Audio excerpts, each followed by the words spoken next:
apparently, people have been talking about how this has been going on for a long time, but I don't think this is true. GTA 6 will cost as much as $100, says analyst. Before we even talk about this, I'll give my take on this, and then we'll actually read through what Larian said, and we'll read through all of this. So basically, the argument here, what I assume it is if GTA pushes up the upper boundary of what people are going to pay for, then obviously others will be like, well, they paid for it, right? They cracked the ice, basically. I've talked about how basically this whole early access thing is already this. Like, it is literally price discrimination. It is basic economics. The people who want to pay more and get it early, they do. So it's just capturing that economic surplus that exists, right? So if they push up the baseline to $100, well, there you go. Why GTA 6? Because people have been waiting for GTA 6 forever. So I think most people would actually pay $100. So what I want to think about is, what are the video games, or rather, what are the developers who I would actually give $100 to? I can't think of many outside of Rockstar. FromSoft is probably another one. I could think about giving Capcom for a new Resident Evil $100, but I think that's about it. I genuinely don't think there are many developers out there who I would give $100 to. Diablo 4 cost $100. It didn't. The base edition of Diablo 4 was $60, or was it even $50? It was 50, 60, 70, something like that. $100 was the early access thingy. Because I bought it with WoW Gold, I remember. I spent like over $1 million gold on it. I remember, but it wasn't $100, the base edition. This is talking about the base edition. Let's read through this. A video game analyst has claimed that there is hope in the industry that GTA 6 could cost up to $100, obviously, so that other companies could raise the default prices as well, amid global inflation and swelling AAA development costs. To be fair, this is entirely valid. We've talked about this before. Video game prices have not gone up. Video games have gotten disproportionately cheap, if you really think about it. Now, they haven't really, because most video games are stuffed full of like microtransactions. Then there's like 50 pre-order bonuses. There are 30 DLCs, yada, yada, yada, yada. Right? So, there it is. But this is true. This is actually true. If you are around my age, you might even remember how video games used to be treated as the expensive hobby, whereas nowadays, video games is probably one of the cheapest hobbies that are around. Like, going to the gym costs way more than a video game. I'll just say that. Swelling AAA development costs, well, this is a you problem. This is a you problem. You shouldn't do it. Okay. Matthew Ball of Epillion, I guess, has released his State of Video Games report. One large focus of the report is GTA 6, which is doubtlessly the biggest video game release of the year. Should it make its planned 2025 release? It's probably the biggest of the decade, but okay. According to the report, there is hope within the video game industry that publisher Take-Two will use the unprecedented excitement around GTA 6 in order to bump up the default cost of the game to $100. I don't think it'd be $100. I think they could push $80. Why do I say that? Because Activision already did. Doesn't the base edition of Call of Duty cost $80 now? Because I looked at it and I said I'm never going to buy this. Because it's on Game Pass. I would never buy a Call of Duty game for $80. Why would I do that? But $100 seems a bit too extreme. At least for me. I can see them doing a tiered system and $100 would be like the second tier. But I don't know. And if they do DLC, they could basically say that you pay $100, you're going to get like the first DLC for free. Right? Which is not actually free because it's already baked in. Takes up a half a terabyte of space. I can't wait until we reach the point where GPUs is the entire PC and you need to buy an external like hard drive thingy to just slot in entire SSDs. That would be very, very funny. Skull and Bones is either $80 or $90, but I could be wrong. You mean the first quadruple A video game? You want to know what the funniest thing is? There have been leaks that they're remastering Black Flag 4. It will outsell Skull and Bones by an order of magnitude. Maybe 2. Maybe even 3. If the leak is true and they actually remaster Black Flag, it will sell infinitely more than Skull and Bones. It will be received infinitely better than Skull and Bones, and everyone will be happy, assuming they don't mess it up. It is believed that if Take-Two took this step, GTA 6, a game that will sell incredibly well regardless of the price, then others could follow suit.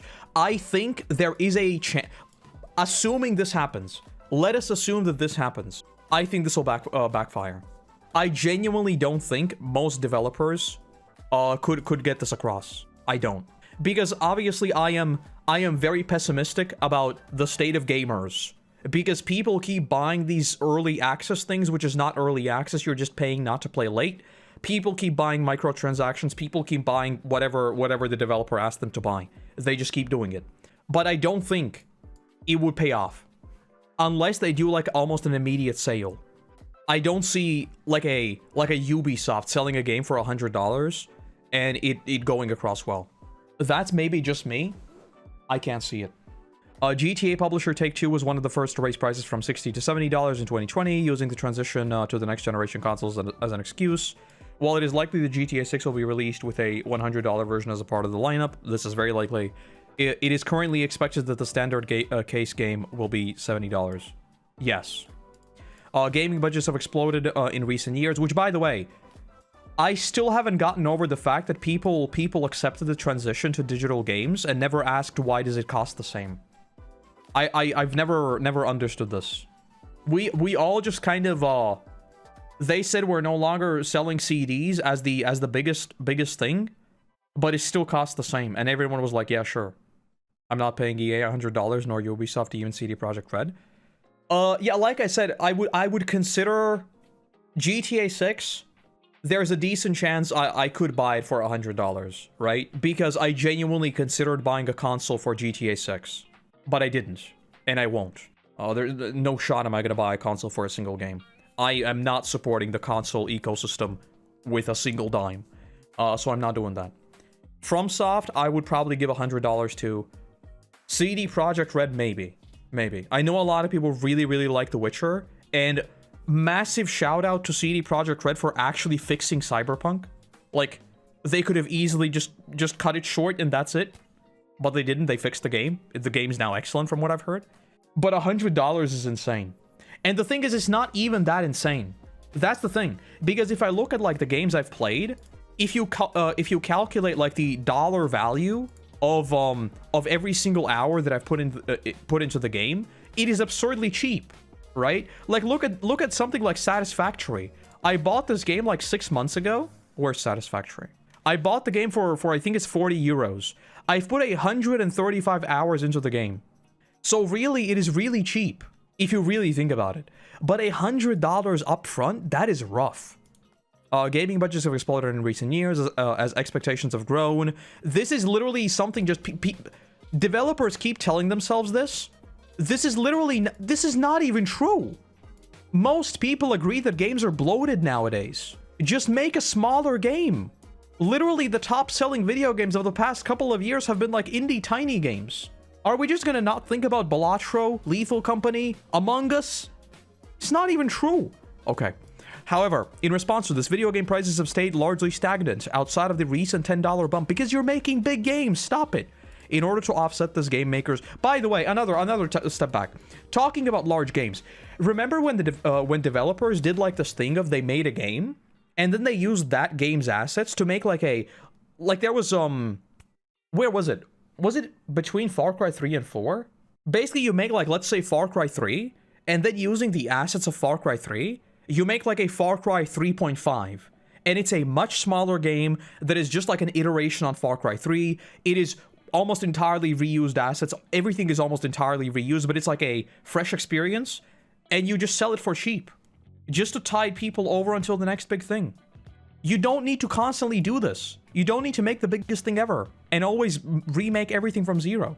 You don't. In order to offset this, game makers have begun offering incentives that they can produce without extra cost, but still charge for it. For example, many large developers now offer early access. This is called price discrimination. Of a few days to those who are willing to buy the most expensive version of the game. That's called price discrimination. And then Larian Studios, a Balding Gate 3 dev, reacted to this, saying, "You're not supposed to say this out loud. The fact that game prices haven't risen with inflation is an uncomfortable truth." Like I said, this is true. This is absolutely true. Video games proportionally used to be much more expensive. If you want to if you don't have any other hobbies and you just play video games, it is very cheap comparatively. Like going to a movie, that's 3 hours of entertainment. You can buy a video game and play it for hundreds of hours. Think about that. In 2025, GTA 6 impact on industry playtime and spend will be mixed as it launches consoles only. Well, theoretically, we don't know this. Some game makers hope GTA 6 will be priced at $80 to $100, breaking the $70 barrier. Sure. Have never been lower in terms of, in real terms than they are today. This is true, which he described as a tough problem to start and worsened by stalled player growth and rising costs. Well, that's a you problem, like I said. No other major leisure form have seen their products become worth less nearly every single year for decades. I don't think this is actually true. I think TVs have also gotten disproportionately cheap. If you think about the price of a TV, TVs now are also absurdly cheap. Like the average TV, I mean, not like the ones that are like 90 inches or something. This serves developers of every size and budget. Again, this is not true. In real terms, a $70 GTA 6 would be the cheapest ever GTA, 30% less than its original series, and it's and 16 to 24% less than GTA 4 and GTA 5. This is not like this is talking in money terms, but this is not actually true because the market for video games is infinitely bigger. Like the video game market between the original 2D entries, like I'm sorry, this is not even a. I don't think there's even a case to be made for this. What is this? So this is in nominal prices. There we go. So this is real prices. This is nominal price. Yeah, this makes sense. This is what I'm thinking about. Let me go into this right here. I don't know why the Elden Ring thing fades through. Whatever. So this is the actual real price of a video game now. And as you can see, it has just gotten progressively cheaper and cheaper and cheaper and cheaper and cheaper. This is very true. And for PC gamers, this is even more so the case because PC games always get sales. So you're not supposed to say this out loud. Well, I mean, that's a joke. A good company raises salaries in line with inflation so that their staff don't die or something. But game prices haven't risen with inflation, he continued. This is not true either. Maybe the game price itself hasn't increased, but everything around the game has gotten infinitely more expensive. So, do we want to talk about the horse armor? Like, the fact that you make a basically freemium game and the game price doesn't go up doesn't mean you're not making more money with the same game. So it's not really true either, but it is true. This isn't a reason the industry is in the shit for now, but it is an uncomfortable truth. On the other hand, the responsibility for a game developer is to make sure that the game they show up lives up to that promise and that investment from the player. Very true. Very true. Big budget games have skyrocketed while purchase prices remain relatively stable. Not even stable, they have decreased. We looked at that study where PC players are playing older games. Older games will always have sales, right? Right there. Have conditioned us to expect our games to be cheap. And I do think the pendulum will swing toward the point of only games like GTA 6 would ever be worth this price tag. I have certain games I replay every year, and I'm glad that I don't have to pay for them each and every time. Yeah, I mean, exactly. Like, I've replayed the original Resident Evil 4 more times than I can count. And what? Well, to be fair, I've bought the game like 10 times, but still. Have they considered a game that, making a game that doesn't cost $100 million? $100 million is cheap. $100 million nowadays? That's cheap. Pretty sure it's up to like 300. But yeah, you raise a good point. When the game functions on release, we can talk about increasing the price. Exactly. And that's what I mean. We've already seen this with PC games.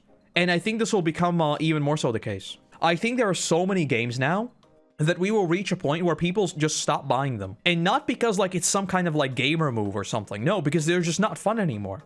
Like, why would you keep buying the thing that comes out? It's probably going to be broken and buggy. And it costs $100?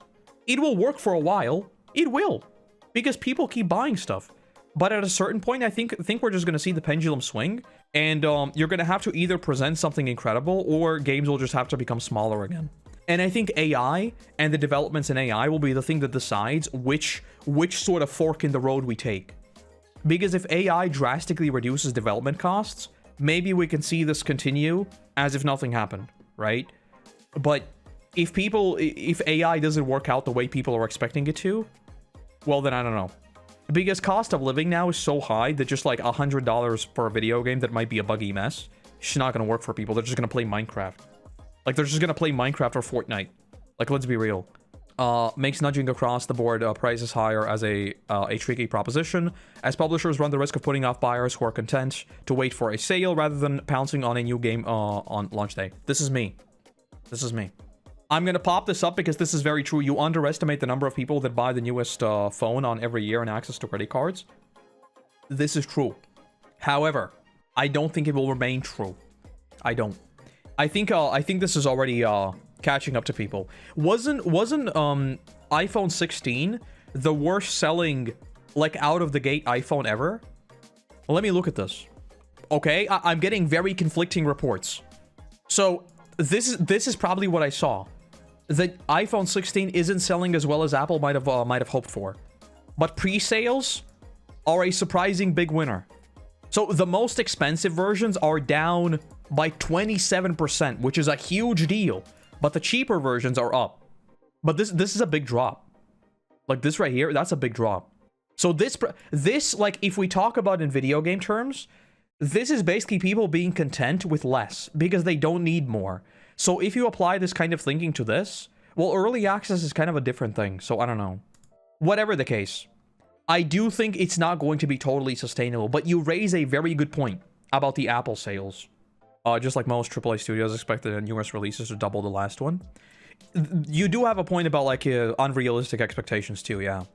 But I think, like, after the likes of Concord and Suicide Squad and Skull and Bones, we're gonna see the pendulum swing also on the developer side. Because you can't make a shot like that and miss. You just can't. You can't take a $300 million gamble and lose it all. You just can't do that.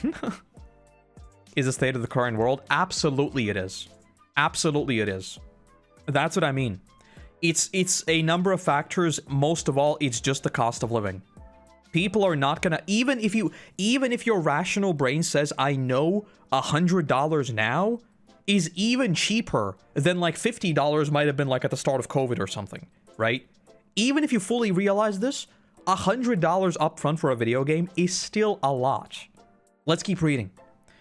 Which isn't to say it's an insurmountable problem. Activision turned the dial a little bit in 2022, which is where I swore off ever buying a Call of Duty game.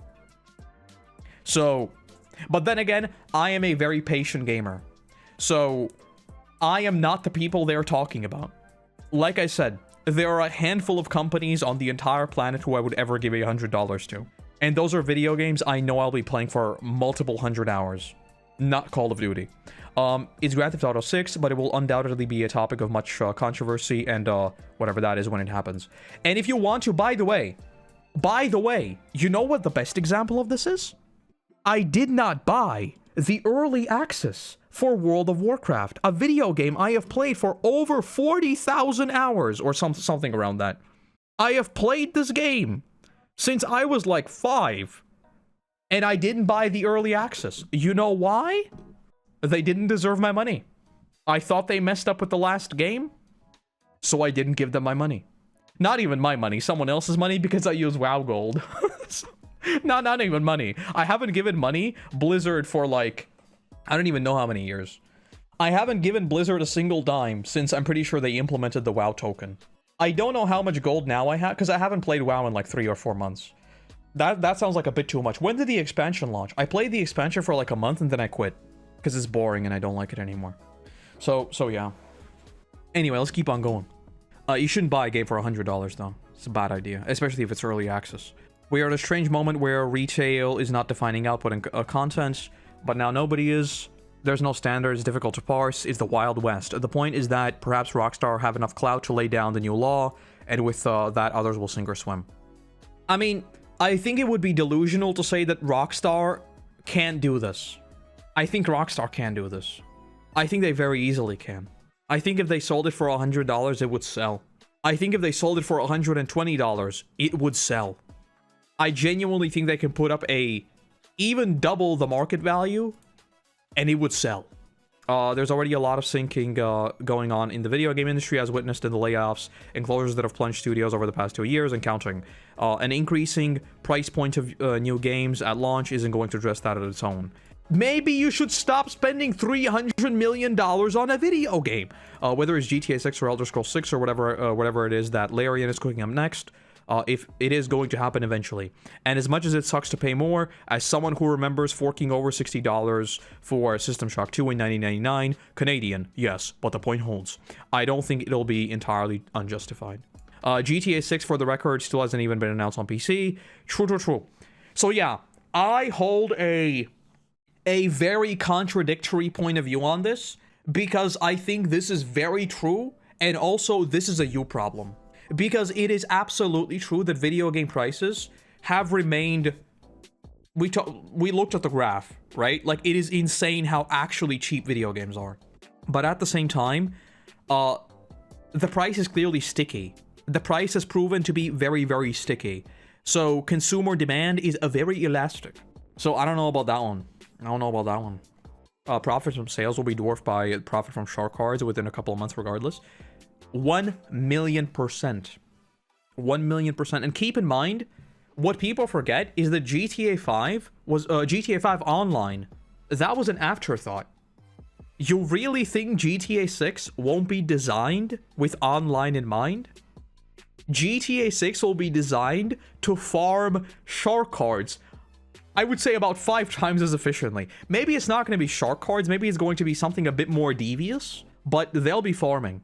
But I do think they need upfront sales as well, because the sales volume they set is insane.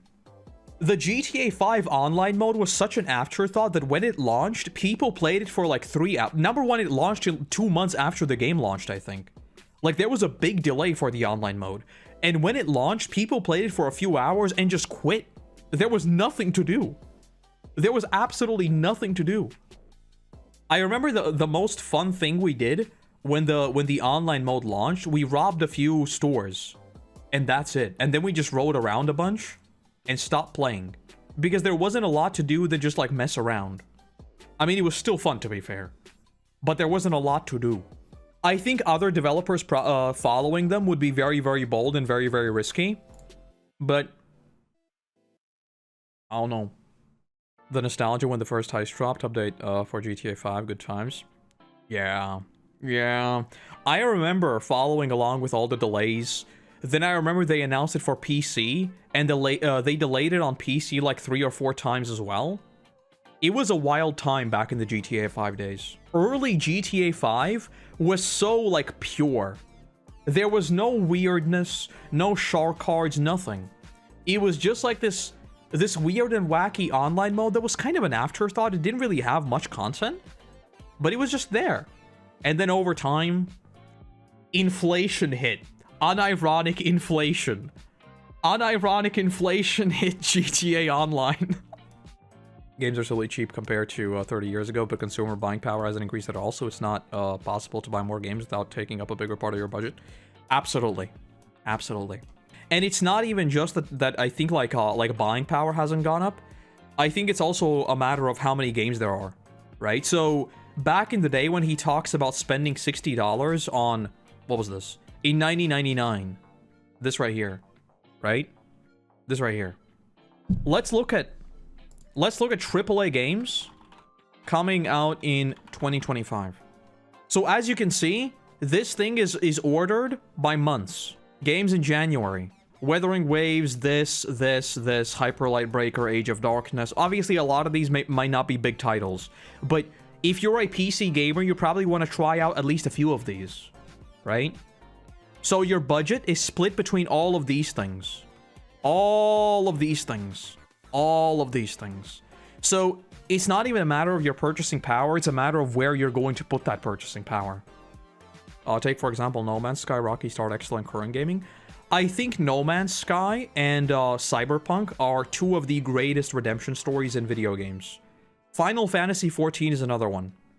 Final Fantasy XIV, Cyberpunk, and No Man's Sky. Those are, I feel like, the 3 video games that got like a... I mean, Final Fantasy XIV was so bad, they literally remade the whole thing, basically. So, that was a rough time. But No Man's Sky and Cyberpunk, they just kept trucking along. Indie games are still cheap? Yes. That's another big caveat in all of this, because I have played more Balatro than I've played a lot of AAA games. Think about that. There is like, that's the thing, like this is what makes these conversations hard, because multiple of these things are true at the same time. Video games are absurdly cheap, but there are more video games, there are more choices. A lot of video games that come out are just not worth the money. And the games, they are just too big. Like, I don't want to play Assassin's Creed number 45, where the only new thing is how my character animations look and the entire game is exactly the same as the last one with only 10% more content because you copy-pasted a mechanic. It's boring. So either you make this huge thing and it's something completely different, which is again a double-edged sword because you can completely mess up, or make a smaller game. Just a smaller game. Indie games, the real winner in all this? Absolutely. Absolutely. And I think, like, this is what I mean when I talk about, like, what's gonna happen with AI. People have long talked about, like, let's think about it this way. Let's think about it this way, right? AI replaces a bajillion jobs. Everyone loses their job, everything is bad. Let's say, like, a single person is capable of doing the work of 1,000 people. What does that mean for indie games? When a single dude suddenly has an entire industry at his fingertips. Now, you can look at it through the lens of it's going to create endless slop, which is very true. Very, very true. But what if you have individuals who suddenly have the resources of a AAA studio, basically, and they're just working on a single, succinct vision? I do think we are at a very important crossroads now with stuff like this. And I do think, like, one of the biggest breakthroughs in all of this was stuff like the Unreal Engine becoming free and anyone can make games on it. Now, I know people are mixed on, like, Unreal Engine, but the number of resources, like, even if you completely ignore AI, the number of resources you have right now to make a video game is insane. Literally any person right now could sit down and start working on a video game. You really don't even need to know, like, any programming. It does help, but you kind of don't. FIFA just copy-pasted everything. What's the joke? There are three constants in the world. Only three. Taxes, death, and FIFA. Those are the three things that never change. When we experience the heat death of the universe, there will still be FIFA 20,000 whatever. It wouldn't be 20,000, it'd be like 2 billion. But, you know, FIFA will outlast us all. And the funny thing is, it will just be the same game. It'll be the same game that has been run through an upscaler when we have, like, all the AI robots running around. It will just be a photorealistic FIFA that is upscaled every single year.